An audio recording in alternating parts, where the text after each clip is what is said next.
Assalamualaikum warahmatullahi wabarakatuh. Apa kabar Bapak Ibu semuanya? Di video kali ini kita akan menjelaskan aturan terbaru tentang penerbitan ijazah, khususnya akan diberlakukan pada tahun 2025 untuk jenjang pendidikan dasar dan menengah.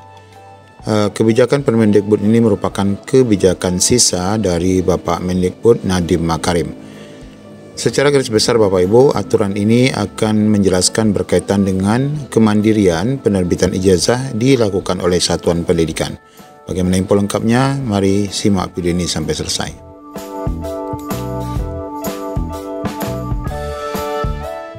Nah, ini Bapak Ibu aturan Permendikbud terbaru nomor 58 tahun 2024 tentang ijazah jenjang pendidikan dasar dan pendidikan menengah yang nanti akan mulai diterapkan setidaknya pada tahun 2025.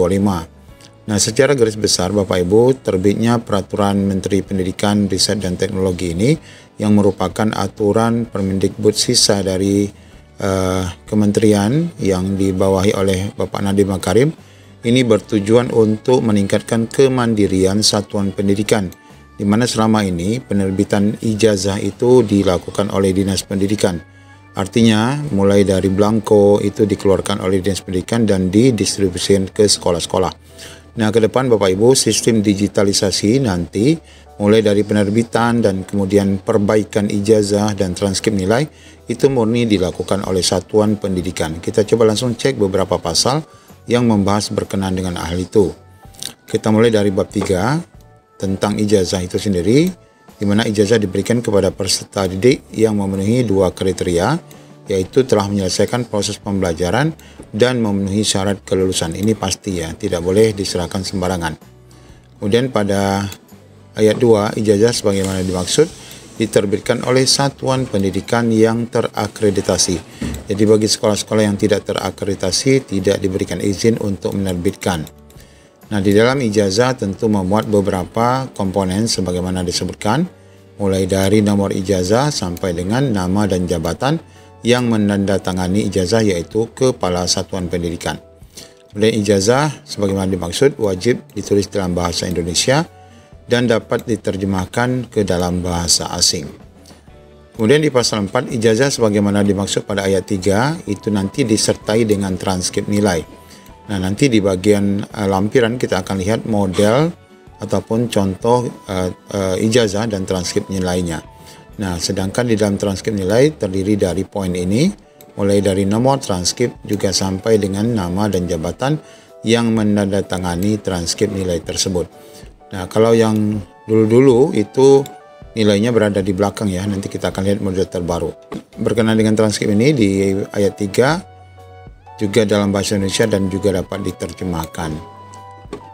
Kemudian Bapak Ibu di pasal 5 kita lihat ini memuat berkenaan dengan ijazah dan transkrip nilai itu disahkan dan ditandatangani kepala sekolah atau satuan pendidikan. Kemudian tanda tangan basah atau bisa juga dengan tanda tangan elektronik yang sudah tersertifikasi. Untuk saat ini rata-rata mayoritas masih menggunakan tanda tangan basah ya. Kemudian ijazah dan transkrip yang disahkan dengan tanda tangan bahasa itu wajib distempel ya. Sedangkan biasanya TTE itu tidak perlu distempel ya. Kemudian dalam hal ijazah disahkan dengan tanda tangan elektronik, satuan pendidikan juga memberikan dokumen elektronik kepada pemilik ijazah.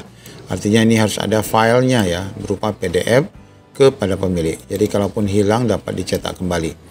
Nomor ijazah ya, sebagaimana dimaksud ini juga diterbitkan melalui sistem yang dikelola kementerian. Jadi nanti Bapak Ibu tidak lagi secara manual, tetapi nomor urut ijazah itu akan dibuat secara sistem, sehingga nanti pelacakan digital, jejak digital ataupun kehilangan itu juga nanti mudah. Satuan pendidikan mengajukan permohonan penerbitan nomor ijazah melalui sistem yang disertai dengan SPTJM ya, atau surat pertanggungjawaban mutlak. Demikian juga untuk satuan pendidikan yang menggunakan format ijazah transkrip nilai sebagaimana yang tercantum dalam lembaran 1 merupakan bagian yang tidak terpisahkan. Nanti kita lihat. Kemudian satuan pendidikan dapat mengunduh format ijazah sebagaimana dimaksud. Jadi kalau sebelumnya itu adalah cetakan hard copy yang biasa diserahkan dari dinas, yang itu juga dapatkan dari pusat, sekarang tidak perlu lagi dan ini hanya bisa di download sudah cukup ya. Kemudian penatausahaan ijazah dan transkrip nilai, ini pembahasan-pembahasan berkenaan dengan dokumen itu sendiri. Nah, ini pasalnya banyak sekali, namun secara singkat saja kita lihat di beberapa penjelasan di pasal 13, di mana di sini berkaitan dengan penerbitan ijazah ulang ya, ataupun penggantian ijazah. Penerbitan ulang ijazah dan transkrip nilai sebagaimana dimaksud pada pasal 10 dilakukan oleh satuan pendidikan, di mana ijazah dan atau transkrip nilai yang disahkan dengan tanda tangan basah itu rusak atau hilang. Nah, itu bisa nanti diterbitkan ulang dengan cara ya tinggal download ya.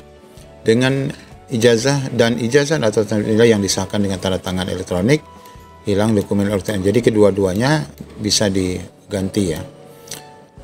Kemudian di ayat 2, penerbitan ulang ijazah atau transkrip nilai yang disahkan dengan tanda tangan basah dimaksud pada ayat 1 didasarkan pada hasil pindai dokumen ijazah atau transkrip nilai sebagaimana dimaksud pada pasal 8. Ayat 3, penerbitan ulang ijazah dan transkrip nilai sebagaimana dimaksud pada ayat 1 menggunakan nomor ijazah nasional yang sama dengan ijazah awal.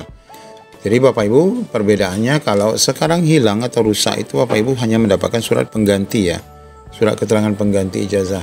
Nanti tidak lagi menggunakan suket lagi Bapak Ibu, tetapi akan ada penerbitan ulang ya untuk ijazah dan transkrip yang dinyatakan rusak ataupun hilang ataupun mengalami musibah, maka nanti akan dibuatkan kembali ijazah baru dan transkrip nilai baru. Nah, Bapak Ibu nanti bisa Bapak Ibu pelajari lagi. Ini disahkan 7 Oktober masih oleh Mendikbud Nadiem Makarim. Nah, di sini ada contoh formatnya ya, format nomenklaturnya nanti bisa dipelajari oleh satuan pendidikan secara resmi, baik itu format ijazahnya maupun format transkrip nilai ya. Nah, jadi kalau dilihat dari sini formatnya sepertinya nanti ini tidak lagi di belakang ijazah, tetapi kertas tersendiri ya, sebagaimana ijazah untuk jenjang strata 1, strata 2 dan strata 3. Jadi ijazah dan transkrip nilai itu akan dibuat terpisah. Demikian Bapak Ibu informasi terkait Permendikbud terbaru, semoga nanti dapat dipelajari. Ini memang belum disosialisasikan oleh kementerian karena masih dianggap baru. Nanti setelah ada sosialisasi maka akan lebih jelas lagi. Demikian, Assalamualaikum warahmatullahi wabarakatuh.